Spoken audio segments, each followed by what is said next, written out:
ابھی پلیز، اس کے لہجے میں ناگواری آ گئی۔ مجھے کوئی پرواہ نہیں ہے، شہروز ہنگامہ مچائے یا قیامت ڈھائے، اب تو میں اس کے کمرے میں قدم بھی نہیں رکھوں گی، اور رہی بات تائی کی تو میں انہیں بھی انفارم کر دوں گی تاکہ آئندہ وہ مجھے اس کا کام نہ ہی کہیں۔ اس نے اپنا حتمی فیصلہ سنایا اور باہر نکل گئی۔ نرمین نے گہری سانس لے کر سمن کو دیکھا تھا۔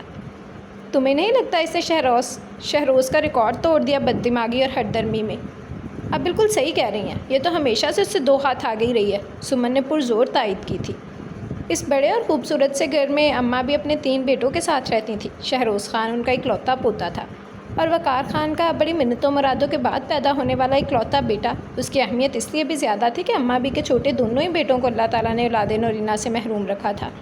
افتخار خان کی 2 بیٹیاں تھیں، ماہین اور نرمین، اور اظہار خان کا اللہ تعالیٰ نے خوب ہی رحمت سے نوازا تھا، یعنی 4 بیٹیوں کے باپ تھے۔ شہروز کی بھی 3 بہنیں تھیں، 2 تو شادی شدہ تھیں اور چھوٹی اقرا جو بھی صرف میٹرک کی اسٹوڈنٹ تھی۔ اب اتنی ساری لڑکیوں کے بیچ واحد لڑکا ہونے پر جو اس کی اہمیت تھی اسے کوئی جٹلا نہیں سکتا تھا۔ اماں بھی اس سے بے انتہا پیار کرتی تھی۔ جتنا لاڈ انہوں نے شہروز سے کیا تھا اس کا 1/4 حصہ بھی پوتیوں کو نہیں دے پائی تھی۔ ماں باپ کا پیارا تو وہ تھا ہی، لیکن افتخار اور اظہار نے بھی کبھی اسے بھتیجا نہیں سمجھا تھا، بلکہ شاید وہ اپنی بیٹیوں سے بھی اتنا پیار نہیں کرتے تھے جتنا پیار انہیں شہروز سے تھا۔ جہاں کسی کو اتنی توجہ اور پیار ملے وہاں دماغ میں کوئی خناس نہ سمائے، یہ ناممکن سی بات ہے۔ اسی لیے شہروز کے مزاج میں بھی خود سری اور اکھڑ پن آ گیا تھا۔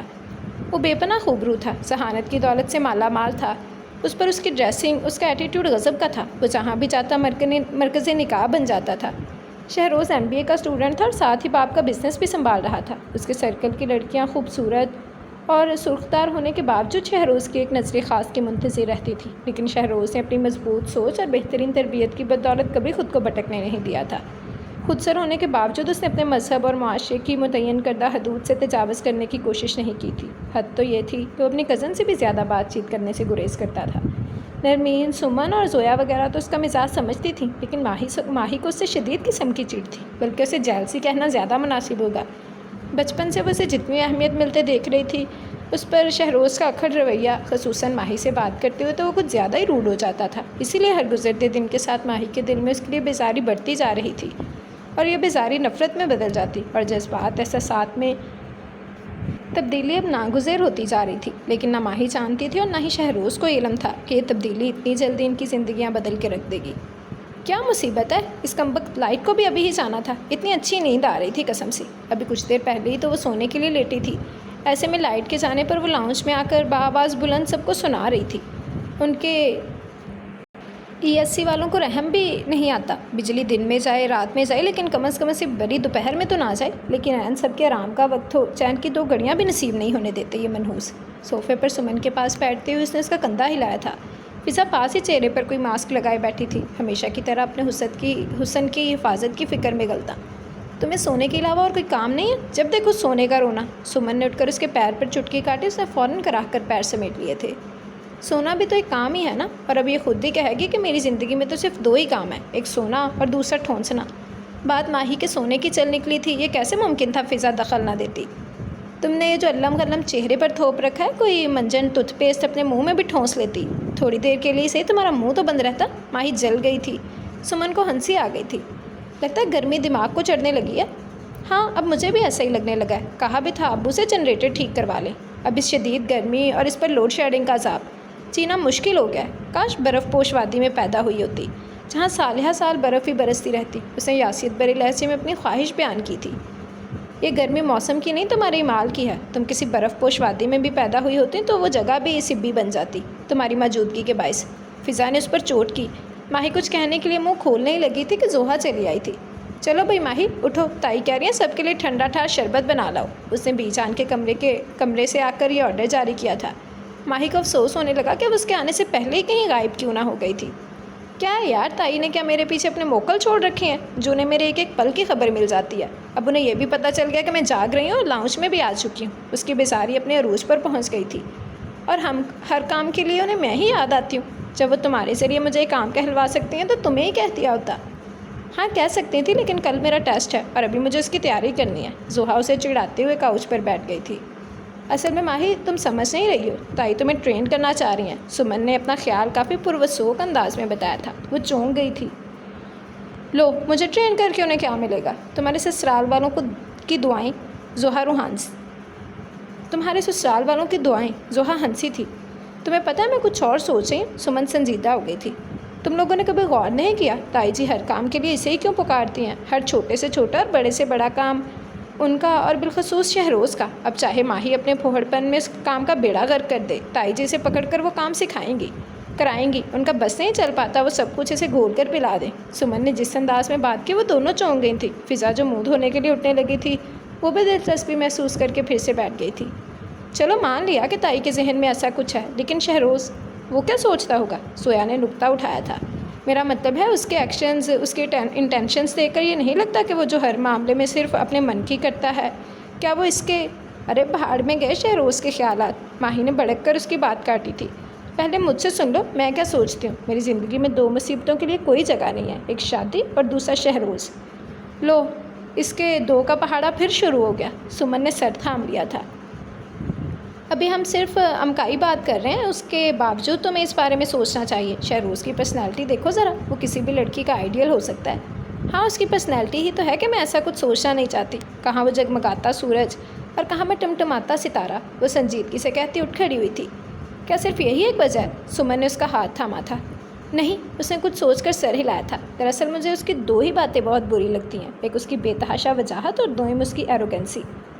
اب چھوڑو تم لوگ یہ فضول باتیں اور بتاؤ مجھے شربت پینا ہے کسی نے؟ اسے فوراً نے دوبارہ خود پر بے نیازی کا لبادہ چڑھا لیا تھا۔ سمن مزید کچھ کہہ ہی نہیں پائی تھی۔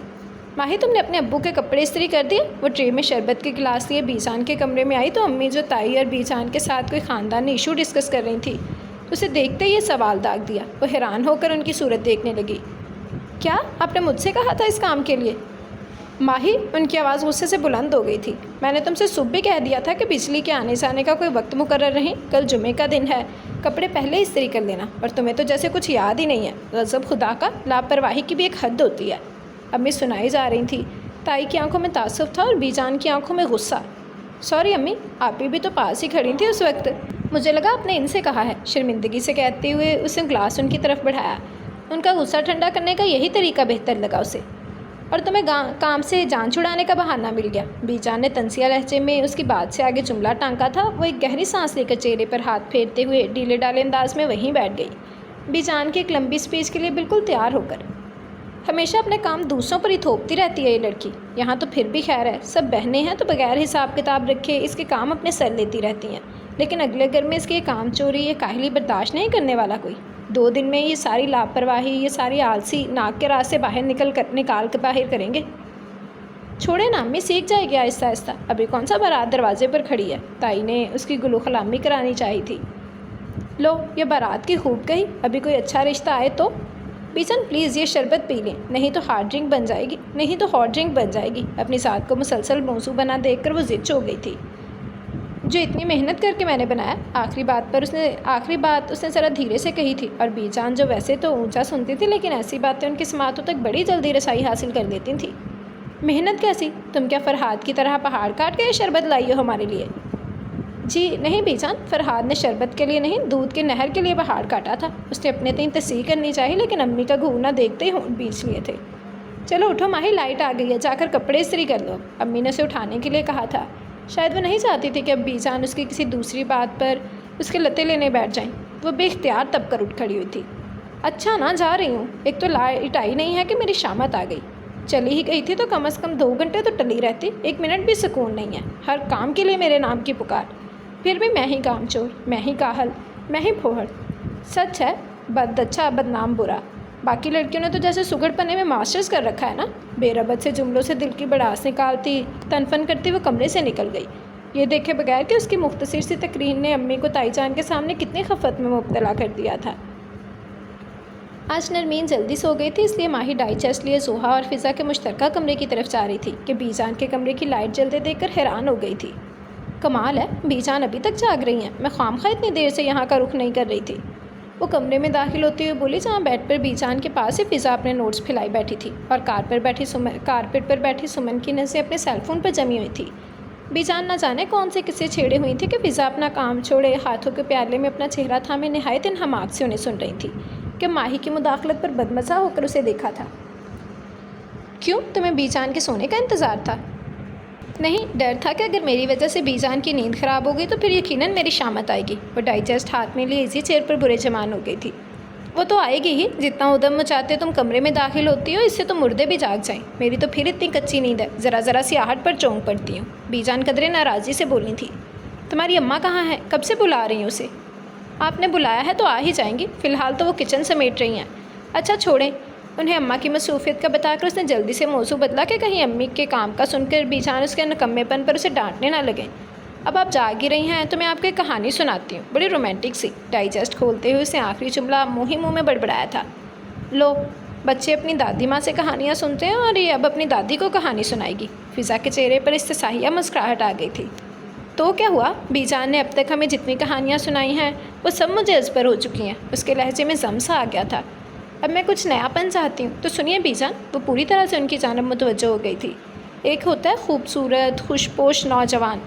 پرے ہٹو لڑکی، بی جان نے بیزاری سے کہتے بیچ میں ہی اس کی بات کاٹ دی تھی۔ ایک اخبار تو پڑھ کر سنایا نہیں جاتا، چلیے کہانی سنانے۔ اف بی جان، ماہی جھنجھلا گئی تھی۔ کہانی میں اور اخبار میں بڑا فرق ہوتا ہے۔ اخبار تو دیکھ کر ہی مجھے نیند آنے لگتی ہے۔ اور بی جان؟ فضا ایک بار پھر بیچ میں بول پڑی تھی۔ یہ کہتی ہے اخبار میں اتنے مشکل الفاظ ہوتے ہیں، مجھے تو ان کے لہجے ہی ٹھیک سے پڑھنے نہیں آتے۔ مطلب کیا خاک آئے گا؟ کیا؟ بی جان تو اچھلی پڑی فضا کے اس انکشاف پر۔ اسے اردو پڑھنی بھی نہیں آتی۔ او مائی گاڈ! ماہی سر تھام کر بیٹھ گئی تھی۔ فسادی، تمہیں چھوڑوں گی نہیں۔ اس نے دانت پیستے ہوئے فضا کو دیکھا جو منہ چھپائے ہنسنے لگی تھی۔ اتنے مہنگے اسکولوں اور کالجوں کی فیسیں کیا تمہارے بابا اس دن کے لیے بھرتے تھے؟ ان 12-13 سالوں کی پڑھائی میں تمہیں ایک اخبار پڑھنا نہیں آیا؟ آگے کیا خاک باپ کا نام روشن کرو گی؟ بی جان غصے سے بولے جا رہی تھی اور ماہی پہلو پہ پہلو بدل رہی تھی۔ ایک وہ ڈاکٹرنی صاحبہ ہے، ڈاکٹری پڑھ رہی ہے، مگر نزلہ زکام کا علاج کرنا نہیں آیا ہمارا۔ سر درد کے لیے بھی کوئی دوا تشخیص کرنے سے پہلے ڈاکٹر کا نسخہ درکار ہوگا اسے۔ ان کا اشارہ زویا کی طرف تھا۔ لیکن بی جان، وہ تو ابھی صرف میڈیکل کے دوسرے سال میں ہے۔ سمن نے فوراً زویا کا دفاع کیا تھا۔ اور کیا بی جان؟ ماہی بھی موقع پاتے ہی بول پڑی تھی۔ یہ فضا تو بکواس کر رہی ہے، مجھے اخبار پڑھنا آتا ہے قسم سے، اور دیکھیے گا کل سے روز میں ہی آپ کو اخبار پڑھ کر سنایا کروں گی۔ نہ چاہتے ہوئے بھی صرف بی جان پر یہ ثابت کرنے کے لیے کہ اسے اردو پڑھنی آتی ہے، اس نے یہ بور ذمہ داری اٹھانے کی حامی بھر لی تھی۔ حالانکہ یہ کام صبح جاگنگ سے واپس آنے کے بعد شہروز کیا کرتا تھا۔ رہنے دو، کچھ آتا جاتا تو ہے نہیں۔ خیر، کچھ کی کچھ بنا دو گی اپنی ناسمجھی کے باعث۔ بی جان پوری طرح فضا کی بات کو سچ مان چکی تھی۔ ماہی نے ایک بار پھر جی بھر کے فضا کو گالیاں دی۔ اسی وقت امی کمرے میں داخل ہوئی تھی۔ کل ماموں کی فیملی نرمین کی شادی کی تاریخ رکھنے آنے والی تھی، کیونکہ نرمین نے بہو بن کر انہی کے گھر جانا تھا۔ امی اس سلسلے میں بی جان سے بات کرنے آئی تھی۔ بات کا رخ پلٹا تو ماہی نے شکر کا کلمہ پڑھا تھا۔ اپنی جان چھوٹتے ہی اس کی توجہ سمن کی طرف ہوئی تھی۔ یہ تم کیا کر رہی ہو اتنی دیر سے؟ موبائل کے بٹن بھی گھسا دیا اور اپنی انگلیاں بھی۔ باتیں کر رہی ہو کا شان سے؟ اس نے ایک شرمیلی مسکراہٹ کے ساتھ اپنے منگیتر کا نام لیا، جو کہ اس کا خالہ زاد بھی تھا۔ او ہو، تم مزے ہیں جناب کے، ماہی نے معنی خیزی سے سر ہلایا تھا۔ بی جان کو بتا کر تمہاری شامت بلواؤں ابھی؟ کیسے بے شرمی سے اپنے ہونے والے شوہر سے باتیں کر رہی ہو بذریعہ SMS؟ فار گاڈ سیک، سمن نے گھبرا کر ہاتھ جوڑے تھے۔ کیوں؟ نیا ڈبونے پر تلی ہوئی ہو؟ تمہاری بہن نے جو نیا ڈبوئی ہے وہ، ماہی نے جل کر کہا تھا۔ تو اس کی کوئی کمزوری پکڑو نا، مجھ بیچاری نے تمہارا کیا بگاڑا ہے؟ سمن نے کچھ ایسی مسکینی سے کہا کہ ماہی کو ہنسی آ گئی تھی۔ امی بی جان سے ڈسکشن کر کے جا چکی تھی کہ باہر سے شہروز کی باتیں کرنے کی آواز سنائی دی۔ شہروز اس وقت نیچے کیا کر رہا ہے؟ ماہی حیرت سے بڑبڑائی۔ ابھی اس کی حیرت کم نہیں ہوئی تھی کہ وہ اندر داخل ہوا۔ ارے شہروز، تم ابھی تک سوئی نہیں بیٹا؟ بی جان نے اسے دیکھتے ہی کہا۔ نہیں اماں، کمپیوٹر پر کچھ کام تھا مجھے، دوست کا فون آیا تو بیٹری لو ہونے کی وجہ سے بیچ میں ہی سیل آف ہو گیا۔ انہیں تفصیل بتاتے ہوئے وہ اس کی طرف پلٹا تھا۔ میرے موبائل کا چارجر کہاں رکھ دیا تم نے؟ اسے یہ سوال پوچھ کر گویا اپنے یہاں آنے کی وجہ بھی جتا دی تھی۔ ماہی خاموشی سے اسے دیکھ رہی تھی۔ ڈو جینز اور وائٹ بنیان میں اس کا دراز قد اور کثرتی جسم اور بھی نمایاں تھا۔ اس کے سونے کی سی رنگت، اس کے خوبصورت پرتمکنت خد و خال، بادامی آنکھوں میں ہلکی ہلکی ابھرتی سرخی، وہ کسی یونانی دیومالائی داستان کا کوئی دیوتا معلوم ہوتا تھا جو مجسم روپ دھار کر سامنے آ کھڑا ہوا ہو۔ ایسے کیا دیکھ رہی ہو؟ میں تم سے اپنے چارجر کے بارے میں پوچھ رہا ہوں۔ اس کی طرف سے کوئی جواب نہ پا کر وہ چڑ گیا تھا۔ ایک تو اماں یہ لڑکی بنا جب بھی میرے کمرے میں آتی ہے چیزیں الٹ پلٹ کر رکھ دیتی ہے۔ شہروز کی اس بات نے تو اسے سلگا کر رکھ دیا تھا۔ کچھ دیر پہلے اسے دیکھتے ہوئے جو خود فراموشی کی کیفیت اس پر طاری ہوئی تھی، اب اس کی جگہ غصے نے لے لی تھی۔ مطلب کیا ہے آپ کا؟ میں آپ کی چیزیں الٹ پلٹ کر رکھتی ہوں؟ ارے آپ کو تو میرا احسان مند ہونا چاہیے، جس دن سے میں آپ کے کمرے کی صفائی نہ کروں نا، اس دن ایسا ہوتا ہے اور آج بھی آپ کے ذلیل کرنے کے بعد میں نے آپ کے کمرے میں قدم بھی نہیں رکھا۔ مجھے نہیں پتہ آپ کا چارجر کہاں ہے، اور خدا کرے کہ کبھی بھی نہ ملے۔ میں لعنت بھیجتی ہوں آپ کے چارجر پر بھی اور آپ کے کمرے پر بھی۔ اپنے دل کی بڑاس نکال کر وہ خاموش ہوئی تو سب اس کی جانب دیکھ رہے تھے۔ سب سے زیادہ الجھن شہروز کی آنکھوں میں تیر رہی تھی۔ شرم و حیا گھول کر پی گئی ہو ماہی؟ بی جان نے حیرت کے جھٹکے سے خود کو جلدی سے سنبھال لیا تھا۔ اور تو کوئی سلیقہ ہے نہیں، اب کیا بولنے کا ڈنگ بھی بھولتی جا رہی ہو؟ آئی کہاں سے ہے تمہارے منہ میں یہ گزبر زبان؟ رہنے دیجیے اماں، اس کی ذہنی حالت مجھے کچھ ٹھیک نہیں لگتی، ہلکی سی مسکراہٹ سے کہتا وہ مزید اس کی جان جلا گیا۔ اور ماہی پیر پٹکتی باہر نکل آئی تھی۔ اپنے کمرے میں بھی آ کر وہ سوچ رہی تھی، لیکن خیر کوئی بات نہیں، میں نے بھی تو دل کا غبار نکال ہی لیا نا، بس بہت کر چکی میں اس کا لحاظ، اب اگر یہ مجھے ایک سنائے گا تو بدلے میں اسے بھی سننی پڑے گی۔ میں بھی کسی کا ادھار رکھنے والوں میں سے نہیں ہوں، دماغ ٹھکانے نہ لگا دیا تو میرا نام بھی مہین افتخار نہیں۔ منہ پر تکیہ رکھتے اس نے خود سے عہد کیا تھا۔ صبح اس کی آنکھ خاصی دیر سے کھلی تھی، بلکہ اب بھی نہ کھلتی اگر امی نے اس پر سے کمبل کھینچ کر پانی پھینکنے کی دھمکی نہ دی ہوتی۔ اس سے پہلے کہ وہ واقعی اپنی دھمکی پر عمل درآمد کر گزرتی، اس نے جلدی سے بستر چھوڑ کر واش روم کا رخ کیا تھا۔ منہ ہاتھ دھو کر وہ کچن میں آئی تو وہاں تائی جی کے ساتھ زویا کو بھی موجود پایا تھا۔ کیا بات ہے، مستقبل کی ڈاکٹر صاحبہ کچن سنبھال رہی ہیں؟ کچن ٹیبل کی کرسی گھسیٹ کر بیٹھتے ہوئے اس نے بآواز بلند کہا تھا۔ یہ صرف ڈاکٹر ہی نہیں، مستقبل کی بیوی اور بہو بھی ہے، وہ بھی سفینہ جیسی عورت کی، جو کبھی بھی ملازمہ رکھنے کی قائل نہیں رہی۔ تائی نے اپنی نند یعنی کہ ان کی پھپھو کا نام لیا، جن کے بیٹے سیف سے زویا کا رشتہ طے ہو چکا تھا۔ جی ہاں، ہمارے خاندان میں دو ہی تو چیزیں مشہور ہیں پھپھو کی، ایک ان کی دولت اور دوسری ان کی کنجوسی۔ ماہی نے جس بے نیازی سے کہا، زویا بے اختیار ہنس پڑی تھی۔ تائی نے بنا کچھ کہے تنبیہی نگاہوں سے اسے گھورا تھا۔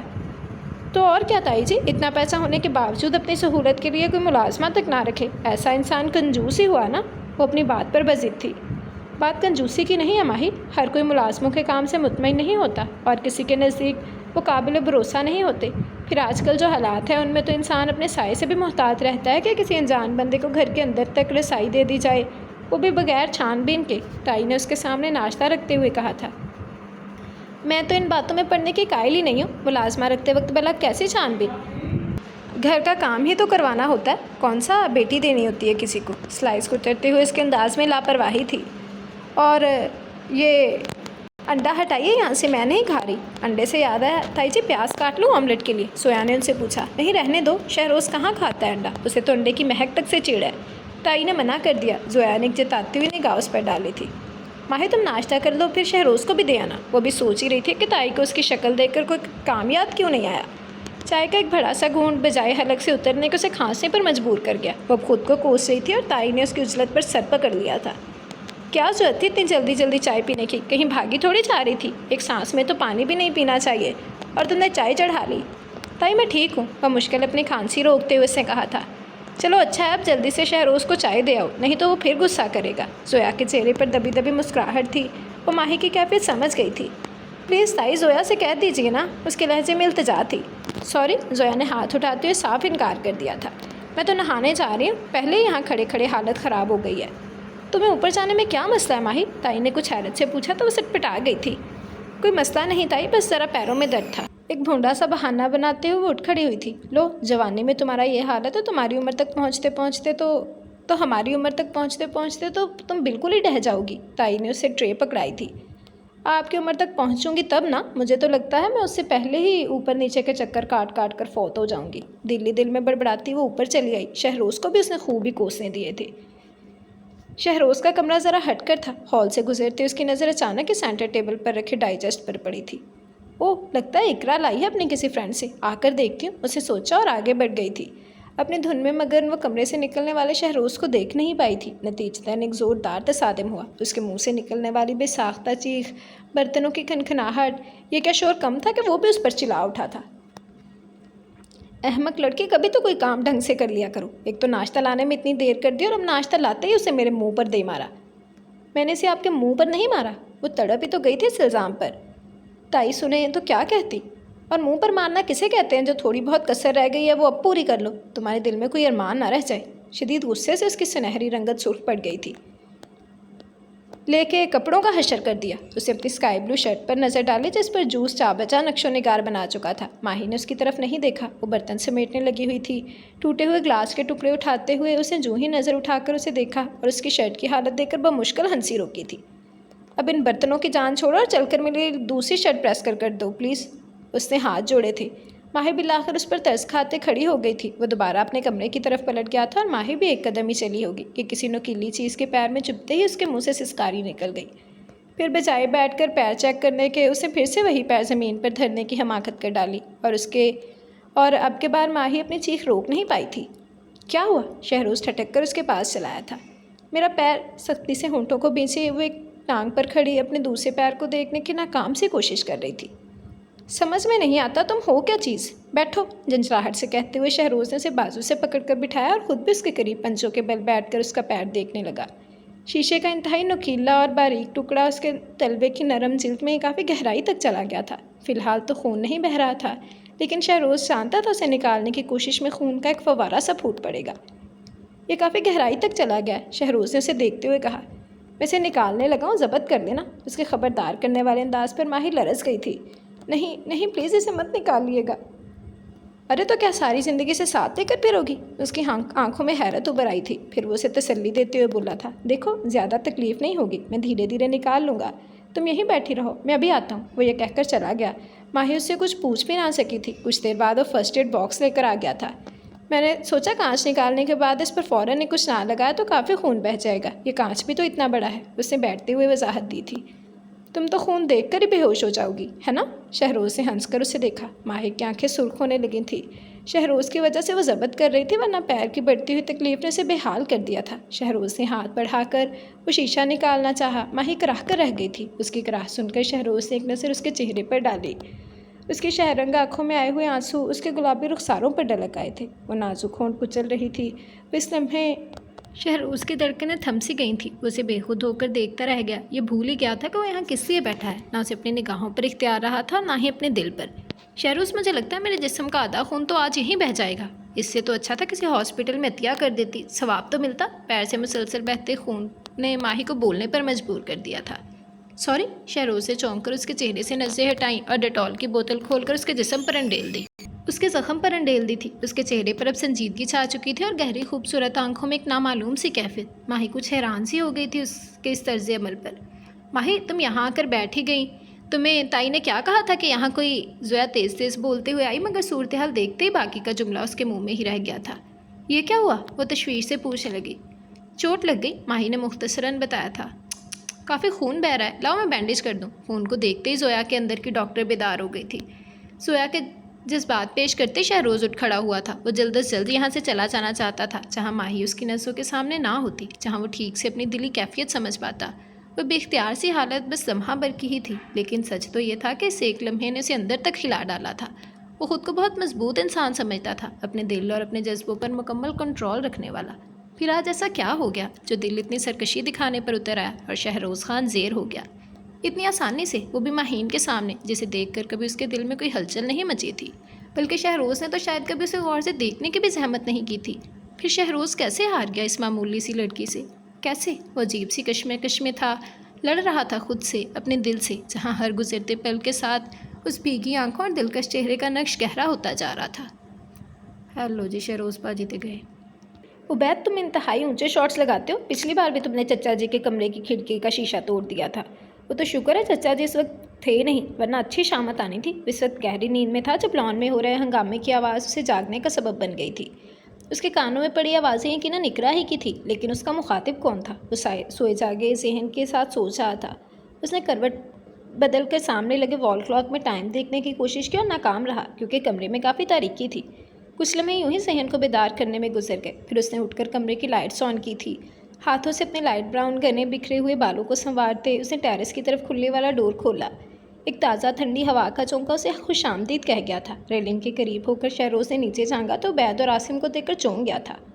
اوہ، تو مہمان آ چکے ہیں۔ مہین کے ان دونوں کزنز کو کرکٹ کا کریز تھا اور یہاں آتے ہی وہ اپنی کزنز کے ساتھ ان کے کزنز کو بھی اس کھیل میں لگا لیتے تھے، اور اس وقت بھی نیچے پورے زور و شور سے کرکٹ میچ جاری تھا۔ شہروز ان کی سرگرمی دیکھ کر جانے کے لیے پلٹنے ہی لگا تھا کہ زویا کی آواز نے اس کے قدم جکڑ لیے تھے۔